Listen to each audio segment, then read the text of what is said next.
오늘 잠시 모든 것을 멈추고 제 이야기에 귀를 기울여 주시는 모든 분들에게 하나님의 특별한 은혜와 평강이 함께하기를 먼저 기도합니다.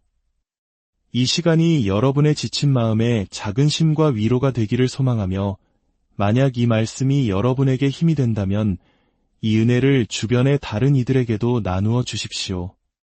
여러분의 구독과 공유는 저희가 이 귀한 사역을 계속 이어가는 데 큰 힘이 됩니다. 우리는 늘 무언가를 꽉 붙잡고 살아갑니다.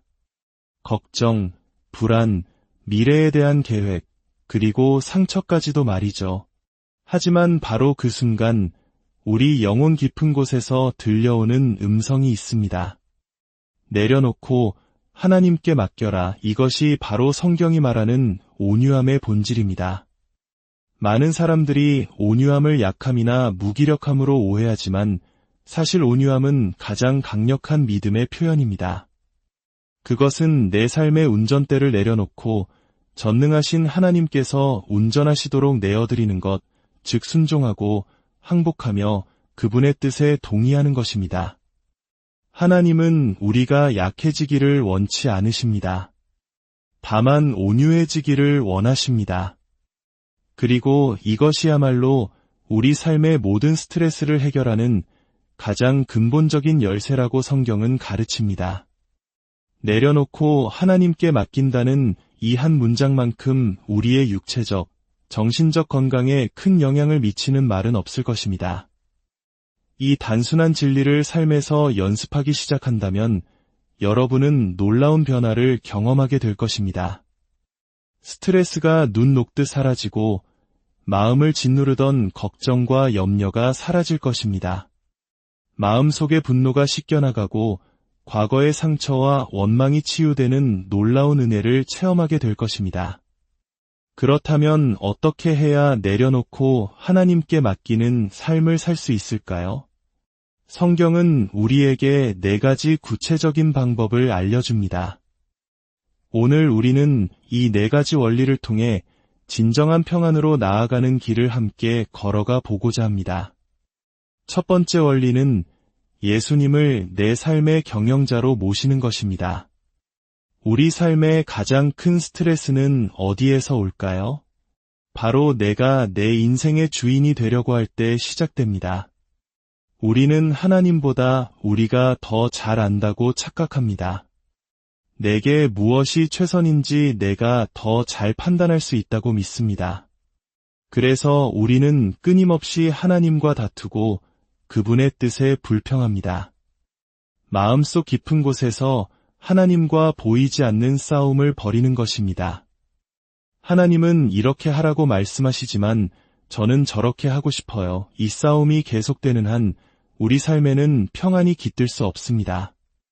매일 아침 눈을 뜰 때마다 우리는 선택의 기로에 섭니다. 오늘 내 삶의 주인은 누가 될 것인가? 바로 이 질문이 우리 인생의 가장 근본적인 질문입니다. 내 삶의 운전석에 누가 앉을 것입니까? 당신입니까? 아니면 하나님이십니까? 누가 내 삶의 방향을 결정하고 중요한 결정을 내릴 것입니까? 이 결정은 하루에도 수십 번씩 매 순간 우리 안에서 이루어집니다. 스스로가 삶의 경영자가 되기로 선택할 때 우리 삶에는 갈등과 혼란, 그리고 끝없는 스트레스가 찾아옵니다. 하지만 하나님은 말씀하십니다. 그만 싸우고 내게 맡겨라. 긴장을 풀고 나를 신뢰해라. 스트레스 해소의 첫걸음은 바로 그리스도를 내 삶의 진정한 경영자로 인정하는 것입니다. 욥기 22장 21절은 이렇게 말씀합니다. 너는 하나님과 화목하고 평안하라 그리하면 복이 내게 임하리라. 여기서 화목하라는 것은 하나님과 더 이상 다투지 말라는 의미입니다. 그분의 뜻에 동의하고 순종할 때 마침내 우리 삶에 평안이 찾아오고 모든 일이 형통하게 될 것이라고 약속하십니다. 여러분 중에 마침내 평안을 얻고 삶이 잘 풀리기를 원치 않는 분이 있습니까? 그렇다면 먼저 하나님과의 다툼을 멈춰야 합니다. 우리는 종종 불평합니다. 하나님, 왜 저를 이렇게 만드셨나요? 키가 너무 크거나 작아요. 너무 뚱뚱하거나 말랐어요. 왜 다른 부모님을 주시지 않았나요? 왜 제게는 이런 재능만 주셨나요? 그럴 때마다 하나님은 이렇게 대답하십니다. 내가 너를 가장 잘한다. 나는 너를 위한 특별하고 독특한 계획을 가지고 있기에 바로 그 계획을 이루기에 가장 완벽한 모습으로 너를 만들었단다. 스트레스는 우리가 하나님이 만드신 자신의 모습을 이해하지 못하고 내 방식대로 내 계획을 이루려고 할 때 생겨납니다. 하지만 하나님은 우리 자신보다 우리를 더 잘 아십니다. 우리 삶을 최고의 길로 인도하는 방법을 알고 계십니다. 그러니 긴장을 풀고 내려놓고 하나님께 모든 것을 맡기십시오. 마태복음 16장 24절에서 예수님은 명확히 말씀하십니다. 누구든지 나를 따라오려거든 자기를 부인하고 자기 십자가를 지고 나를 따를 것이니라. 다른 현대어 번역은 이 구절을 이렇게 표현합니다. 나에게 오려는 사람은 내가 이끌도록 해야 한다. 운전석에는 내가 앉는 것이 아니라 내가 앉는다. 정말 강력한 말씀이지 않습니까? 하지만 우리 그리스도인들은 종종 이렇게 행동합니다. 예수님, 제 삶의 운전대를 맡아주세요. 라고 기도한 뒤 재빨리 뒷좌석으로 옮겨 타서 잔소리를 시작합니다. 아니요, 예수님, 이쪽으로 가야죠. 저기로요. 멈추세요. 더 빨리요.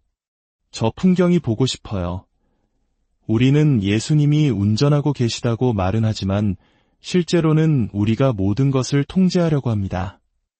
예수님은 물으십니다. 내가 운전자인가, 아닌가? 당신의 삶은 어떻습니까? 매일의 삶 속에서 하나님이 당신을 이끄시도록 허락하고 있습니까? 아니면 여전히 당신이 직접 운전하려고 애쓰고 있습니까? 마치 춤을 출 때 두 사람이 서로 리드하려고 하면 발만 밟히는 것처럼 하나님과 내가 동시에 삶을 이끌려고 하면 우리의 인생은 엉망이 되고 맙니다. 삶은 종종 롤러코스터와 같습니다. 시작과 끝이 정해져 있고 그 사이에는 수많은 오르막과 내리막이 있습니다. 때로는 속도가 빨라지고 때로는 느려집니다. 우리는 그 어떤 것도 통제할 수 없습니다. 우리가 할 일은 안전벨트를 매고 보이지 않는 운행자이신 하나님을 신뢰하며 여정을 즐기는 것입니다. 롤러코스터가 아무리 아찔하게 움직여도 보이지 않는 곳에서 모든 것을 통제하는 전문가가 있기에 우리는 안심할 수 있습니다. 마찬가지로 우리 삶이라는 롤러코스터 뒤에는 모든 것을 주관하시는 전능하신 하나님이 계십니다. 그분은 우리의 시작과 끝을 아시며 우리를 가장 안전하게 목적지까지 인도하실 것입니다. 이것이 바로 온유함이며 예수님을 내 삶의 경영자로 모시는 믿음입니다. 두 번째 원리는 하나님의 말씀을 내 삶의 절대적인 권위로 세우는 것입니다. 우리 삶의 명확한 기준, 즉 권위가 없다면 우리는 수많은 의견들 사이에서 길을 잃고 방황하게 됩니다. 오늘은 이 사람 말을 따랐다가 내일은 저 사람 말을 따릅니다. 결정을 내리지 못하는 우유부단함은 그 자체로 엄청난 스트레스를 유발합니다. 하지만 하나님의 말씀을 내 삶의 최종 권위로 삼기로 결정하면 모든 것이 단순해집니다. 얼마 전 밤늦게 가족들과 바닷가에 간 적이 있습니다. 칠흑 같은 어둠 속에서 즐겁게 물놀이를 하고 있는데 모래사장에 박힌 작은 표지판을 발견했습니다. 거기에는 이렇게 쓰여 있었습니다. 오염된 물. 들어가지 마시오. 그 표지판은 하나의 권위입니다. 우리의 즐거움을 망치기 위해 세워진 것이 아닙니다. 오히려 우리의 건강과 안전을 지켜주기 위해 존재하는 것입니다. 하나님의 말씀인 성경도 마찬가지입니다.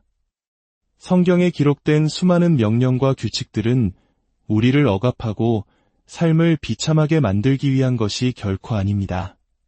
그것은 우리를 사랑하시는 하나님께서 우리를 보호하고 최선의 삶으로 인도하기 위해 주신 사랑의 울타리입니다.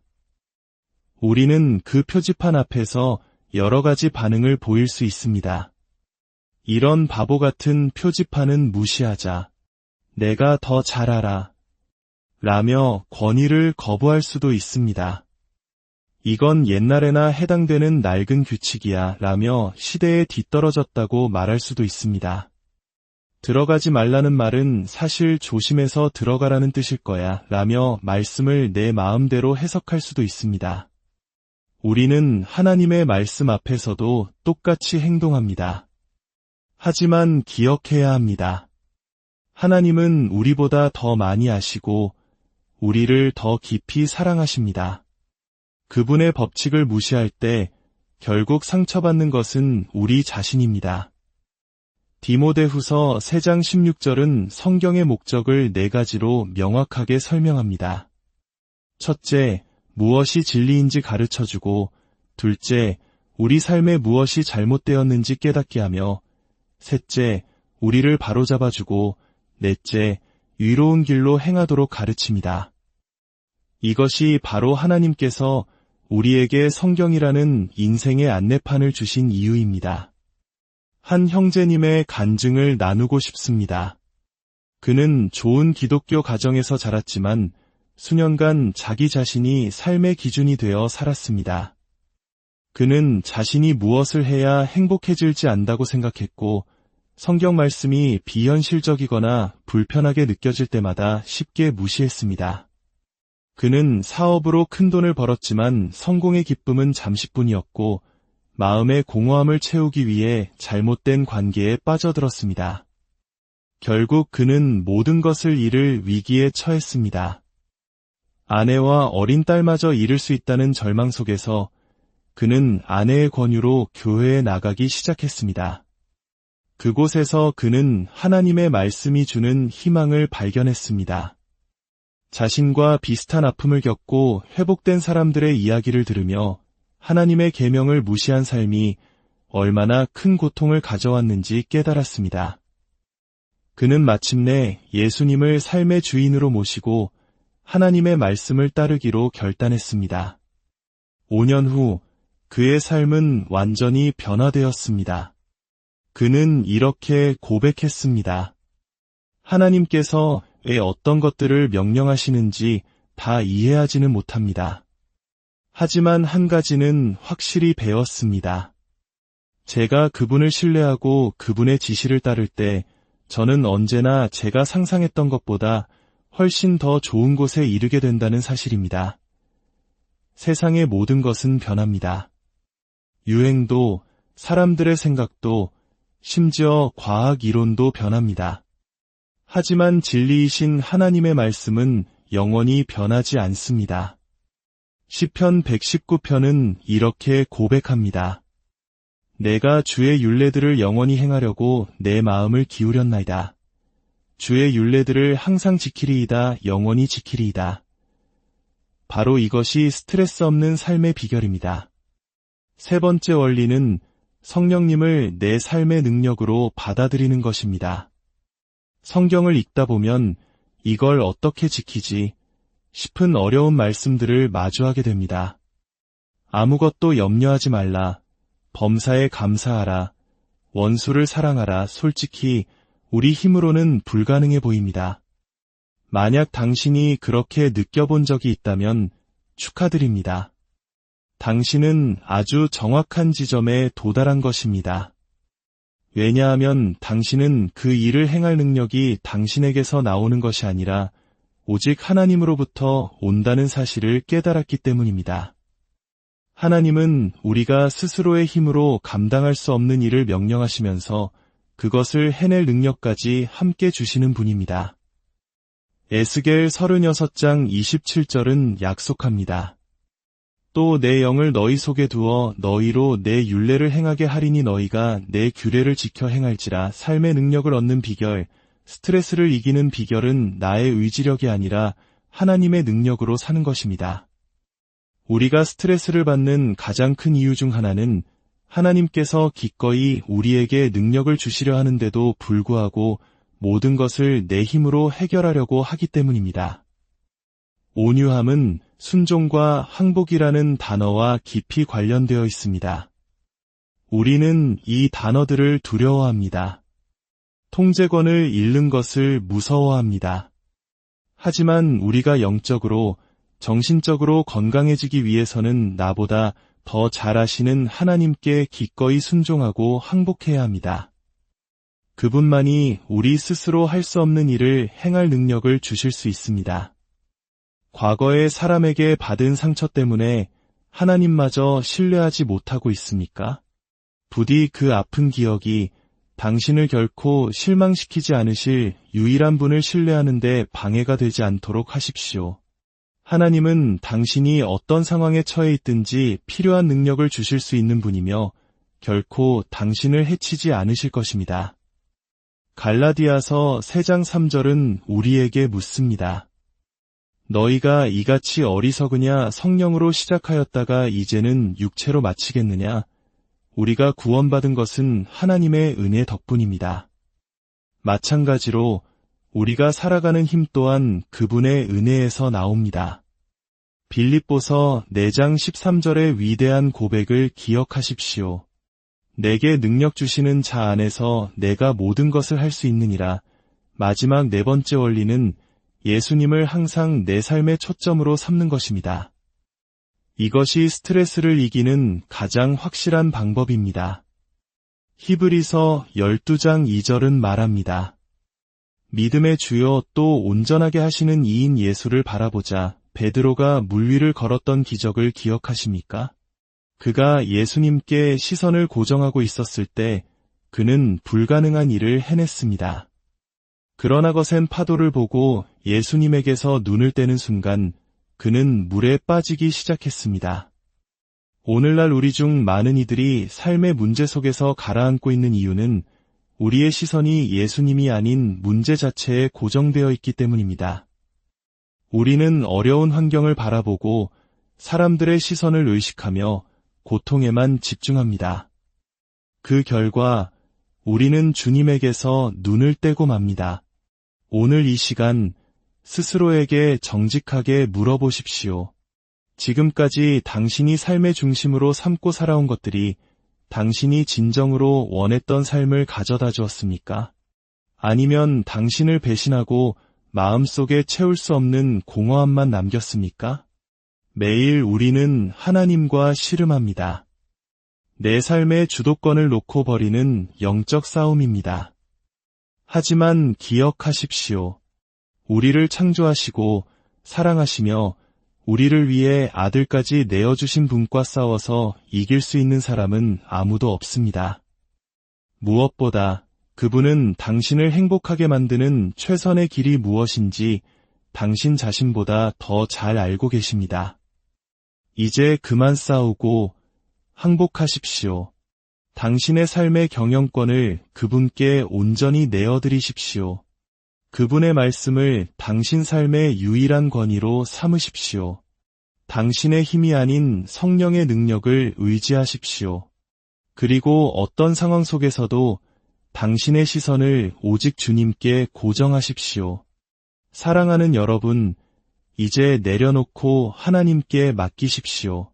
그럴 때 세상이 줄 수 없는 참된 평안이 당신의 삶에 강물처럼 넘쳐 흐를 것입니다. 주님의 이름으로